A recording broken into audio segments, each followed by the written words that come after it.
நம்ம ஓட் போடுறதுக்கு இவிஎம் மிஷின்ல ஓட் போட்டா விவி பேட் யூஸ் பண்ணி ஸ்லிப் வரும் இல்லையா, அது தடை பண்ணிருக்காங்களாம். சுப்பிரமணிய சாமி இவங்க எல்லாம் சேர்ந்துதான் போராடி விவி பேடை கொண்டு வரதுக்கு ஒரு காரணமா இருந்தாங்க. ஒரு ஃபேவரான ஒரு ஆளை தேர்தல் ஆணையரா நியமிச்சுட்டு இப்ப விவி பேடை ரத்து பண்றோம் அந்த மாநில தேர்தலுக்குனா அது எந்த வகையில சாத்தியமாகும்? பாஜக ஜெயிக்காது, காங்கிரஸ் தான் ஜெயிக்குன்னு சொல்லியிருந்தாங்க. ஆனா ஜெயிச்சதுமோ பாஜக தான்.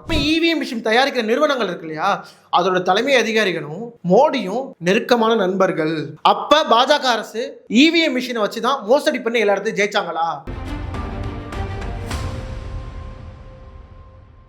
வணக்கம். ஹரியானால இன்னும் சில தினங்கள்ல உள்ளாட்சி தேர்தல் வரதா இருக்கு. அதாவது இந்த வார்டு கவுன்சிலர், பிரசிடென்ட், நகராட்சி, மாநகராட்சி தேர்தல் இதெல்லாம் இன்னும் சில தினங்கள்ல வரதா இருக்கு. இந்த சமயத்துலதான் சில நாட்களுக்கு முன்பு தலைமை தேர்தல் ஆணையரை நீக்கிட்டு புதிய தலைமை தேர்தல் ஆணையரை நியமிக்கிறாங்க.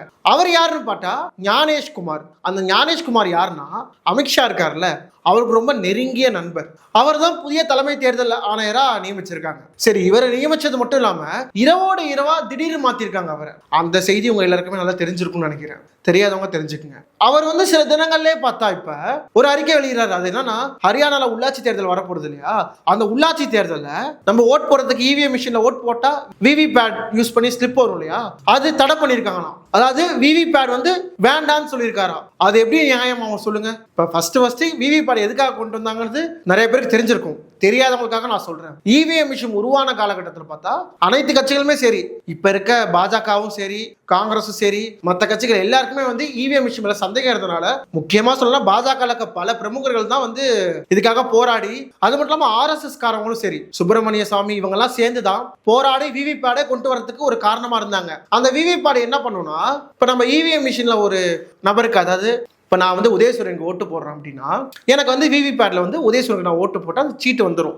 அதை எடுத்து பார்த்துக்கிட்டா நான் பார்த்துக்கலாம், ஓகே நான் கரெக்டாக தான் போட்டிருக்கேன் அப்படிங்கிற மாதிரி. இல்லை நான் இப்போ நான் ஒரு முருங்கக்காய் சிம்பிளுக்கு ஓட்டு போடுறேன். ஓட்டு போட்டு எனக்கு வர சிம்பிள் பார்த்தா விவி பேட்ல தக்காளி சிம்பிள் வந்துச்சுன்னா, இப்போ நான் அங்கே இருக்க அலுவலகத்தை போயிட்டு இது மாதிரி நான் போட்டதை முருங்கக்காய் சிம்பிளுக்கு ஓட்டு போட்டேன், ஆனால் எனக்கு வந்தது பார்த்தா தக்காளி சிம்பிள் தான் விவி பேட்ல வருது, அது சரி பாருங்கன்னு சொன்னால், ஆமாம் தப்பாக இருந்தால் அதை சரி பண்ணி அதை சரி பார்த்துருவாங்க. வாக்களிக்கிறதுக்கு வாக்காளர்களுக்கு ஒரு கிளாரிட்டி கிடைக்கணும், நம்ம யாருக்கு ஓட்டு போட்டோம் அப்படிங்கிறதுக்காக தான் விவி பேடை கொண்டு வந்தது. இதுல பாஜகவோட பங்கும் இருக்கு நிறையவே. அப்படி இருக்க நேரத்துல இப்ப ஹரியானா தேர்தல்ல அதே பாஜக அரசு ஒரு ஃபேவரான ஒரு ஆளை தேர்தல் ஆணையரா நியமிச்சுட்டு இப்ப விவி பேடை ரத்து பண்றோம் அந்த மாநில தேர்தலுக்குனா அது எந்த வகையில சாத்தியமாகும்? ஹரியானால உள்ளாட்சி தேர்தல் நடக்கிற சமயத்துல ஏற்கனவே எடுத்துக்கிட்டா ஹரியானால பாஜக ஜெயிச்சதுக்கே மிகப்பெரிய ஒரு சந்தேகம் ஏற்பட்டுதான் இருக்கு. பல பேர் சொல்லிட்டு இருக்காங்க. ஃபர்ஸ்ட் அங்க கணக்கெடுப்பு நடத்தினாங்க ஹரியானால. அந்த கணக்கெடுப்புல பார்த்தா பாஜக ஜெயிக்காது, காங்கிரஸ் தான் ஜெயிக்குன்னு சொல்லியிருந்தாங்க. ஆனா ஜெயிச்சதுமோ பாஜக தான். அதுக்கு பிறகுமே நிறைய விஷயம் சொல்லியிருந்தாங்க. இவிஎம் மிஷின்ல இருக்க கவுண்ட்டும் வாக்களித்தவங்க கவுண்ட்டுமே டாலி ஆகல.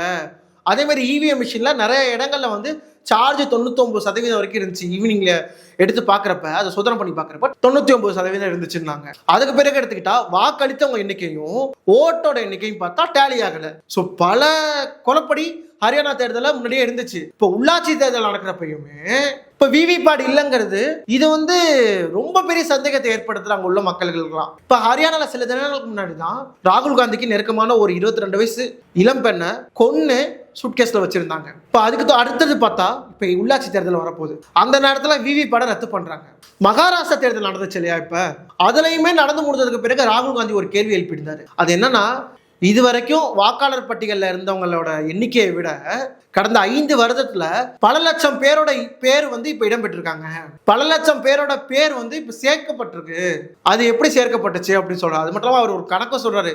கிட்டத்தட்ட 70 லட்சம் பேர் புதுசா வாக்களிப்போர் எண்ணிக்கையில சேர்த்திருக்காங்க பாஜக அரசு அப்படிங்கிற மாதிரி ஒரு விஷயத்தை சொல்லியிருந்தாரு. இன்னொன்னு சொல்லியிருந்தாரு, அந்த சேர்க்கப்பட்ட ஆள்லாம் யாராக இருக்காங்கன்னா, ஹிமாச்சல் பிரதேசத்திலிருந்து பாஜகவுக்கு ஆதரவா கொண்டு வரப்பட்டு அவங்களோட பேரை அந்த வாக்காளர் பட்டியல சேர்த்திருக்காங்கன்னு சொல்லி ஒரு கருத்து சொல்றாரு. இது மட்டும் இல்லாம 2019 தேர்தலுமே பார்த்தா பாஜக அரசு வெற்றி பெற்ற பிறகு பல இடங்கள்ல கிட்டத்தட்ட 300 இடங்கள்ல ஓட்டு டேலி ஆகல. இது மாதிரி பல பிரச்சனைகள் இருக்கு. இது மட்டும் இல்லாம இவிஎம் மிஷின் தயாரிக்கிற நிறுவனங்கள் இருக்கு இல்லையா, அதோட தலைமை அதிகாரிகளும் மோடியும் நெருக்கமான நண்பர்கள். அதாவது பாஜகவோட நெருக்கமா உறவுல உள்ளவர்கள் தான் இவிஎம் மிஷின் தயாரிக்கிற கம்பெனிகளை வச்சிருக்காங்கன்னு சொல்லியுமே ஒரு தகவல் வெளிவந்துச்சு. இப்ப இவ்வளோ பிரச்சனைகள் போயிட்டு இருக்க நேரத்துல ஹரியானால இருக்கக்கூடிய உள்ளாட்சி தேர்தல்ல இவங்க எப்படி விவிபேட் ஸ்லிப்பை வந்து ரத்து பண்ண முடியும்? இது எல்லாருக்கும் சந்தேகத்தை ஏற்படுத்துது பயங்கரமா. அப்ப பாஜக அரசு இவிஎம் மிஷினை வச்சுதான் மோசடி பண்ணி எல்லா இடத்தையும் ஜெயிச்சாங்களா? இப்ப இதுதான் உண்மையா? ஹரியானால இப்ப மறுபடியுமே இவிஎம் மிஷின் மூலியமா மோசடி நடக்கணுங்கிறதுக்காக தான் விவிபேட் ஸ்லிப்பை ரத்து பண்றாங்களா? ஏன்னா ஹரியானால தான் பல லட்சம் விவசாயிகள் வந்து போராட்டத்தில் கலந்துக்கிட்டாங்க மோடிக்கு எதிராக. மத்திய அரசை கண்டிச்சும் மாநில அரசை கண்டிச்சும் விவசாயிகள் பயங்கர போராட்டம் பண்ணாங்க. அவங்க எல்லாருமே பார்த்தா ஹரியானால இருந்து வந்தவங்க தான். அவ்வளோ எதிர்ப்பு இருக்கிற நேரத்தில் எப்படி ஜெயிச்சாங்க ஹரியானால? அந்த கேள்விக்கு இன்னுமே விடை கிடைக்கல. அப்படி இருக்கிற நேரத்தில் இப்ப திரும்பவுமே விவிபேட் ஸ்லிப்பை ரத்து பண்றதா புதிய தலைமை தேர்தல் ஆணையர் சொல்லியிருக்காரு. இதை மக்கள் ஏத்துப்பாங்களா, இல்ல இது ஒரு ஜனநாயக நாட்டில் செல்லுபடி ஆகுமா அப்படிங்கிற உங்களோட கருத்தை மறக்காம கீழே கமெண்ட்ஸ் சொல்லுங்க. தமிழர் கழக சேனலை சப்ஸ்கிரைப் பண்ணுங்க, லைக் பண்ணுங்க, ஷேர் பண்ணுங்க. இன்னொரு சுவாரஸ்யமான வீடியோ சந்திப்போம். Stay tune with me.